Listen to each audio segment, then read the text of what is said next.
Alors, avant de commencer la couture, j'ai commencé par préparer toutes les pièces. Donc, on retrouve ici les deux hauts, le haut devant et le haut derrière, et la parmenture. Donc là, j'ai choisi un tissu différent pour la parmenture. Donc, on aura la parmenture du haut devant et la parmenture du haut dos. Et je fais là le tuto de la version française. Donc, nous avons la partie basse devant et la partie basse dos. Voilà donc toutes mes pièces qui sont prêtes à être cousues.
Voilà, donc là, on a les deux fils de France qui ont été posés. Donc, on va juste prendre en fait, moi j'utilise des ciseaux en général, hop, deux fils d'un côté, je les prends ensemble et on va tirer tout simplement et former les fronces. C'est parti pour les fronces. Donc, je vais en fait placer endroit contre endroit mon tissu. Je vais en fait repérer l'endroit où il y a le petit repère que j'avais fait. Il y a le même ici au milieu. Je les place l'un sur l'autre. Je place ici une épingle. Je vais faire pareil de chaque côté, c'est-à-dire que j'ai ici mon repère et ici le deuxième repère. Donc je les place l'un sur l'autre et j'épingle. Je prends de la même façon ici mon petit repère qui est là et le repère hop, qui est ici. Voilà. Je les place l'un en face de l'autre et ensuite je fixe chaque extrémité. Donc j'ai ici la première extrémité, hop, je fixe, et la seconde extrémité qui est là. Une fois que tous mes repères sont bien fixés, je vais pouvoir tirer sur mes fils en fait pour froncer comme il faut. Hop, il faut que j'attrape juste les deux du haut et je vais pouvoir froncer en fait.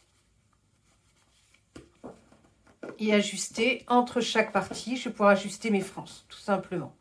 Je vais faire pareil ici, donc je vais ajuster les fronces.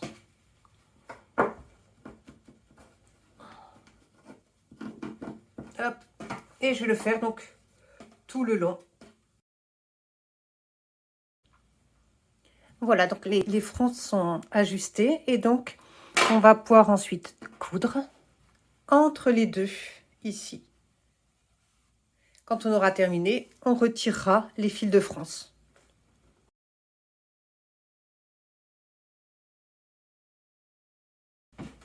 Donc, la parmenture et je vais placer la seconde parmenture donc endroit contre endroit.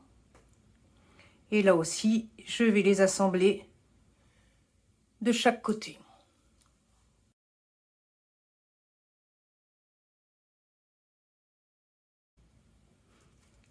Voilà, donc vous avez terminé la robe, vous avez donc bien ouvert les coutures sur la robe et sur la parmenture. Et donc, vous allez retourner la robe sur l'endroit. Vous avez donc la robe et la parmenture. Et vous allez glisser la robe dans la parmenture. Donc, vous la faites glisser dedans et vous allez les assembler ensemble, c'est-à-dire assembler la robe et la parmenture et ensuite on va les coudre tout autour. Donc, vous allez commencer par bien faire correspondre la couture ici et la couture là.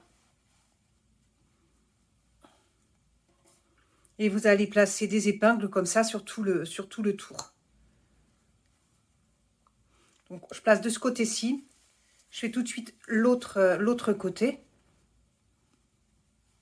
Donc là aussi, pour que les deux coutures soient bien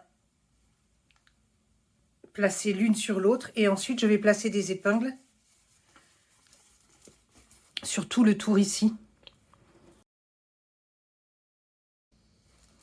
Voilà, donc là, tout est assemblé. Vous avez des épingles sur tout le tour. Et pareil de l'autre côté.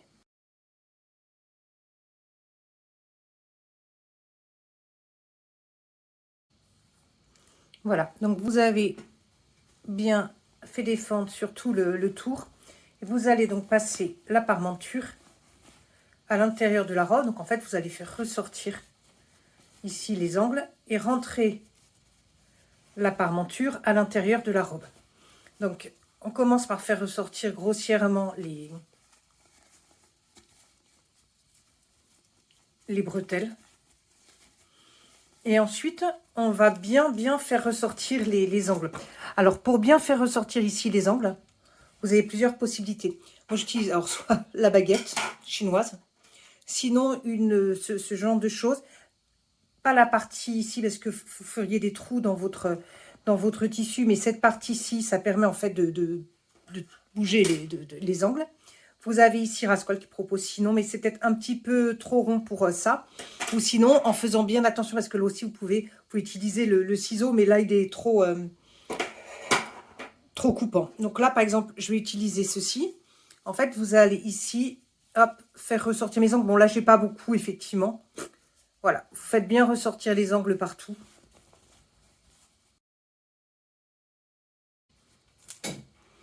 Voilà, donc j'ai bien repassé tous les bords. Maintenant, pour que la parmenture, bon, là, elle tient bien en place, je peux, pour qu'elle reste bien en place, surpiquer ici. C'est-à-dire que je vais prendre et la parmenture et la robe. Et ici, alors je peux mettre juste quelques points. Je peux même faire quelques points à la main si je veux. Et ça permettra que la parmenture reste bien à l'intérieur de la robe. Une fois que j'ai fait ça, je peux soit laisser, je vais retourner pour vous montrer l'intérieur de la robe. En fait, quand je retourne,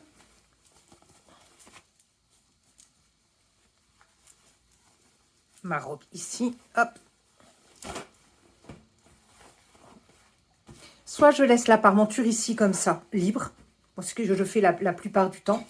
Soit vous pouvez faire un petit repli ici de 1 cm tout le long que vous allez repasser et vous assemblez en fait ici la parmenture avec la marge. Comme ça, donc la parmenture restera bien à l'intérieur. C'est un choix. Sinon, vous la laissez libre comme ça.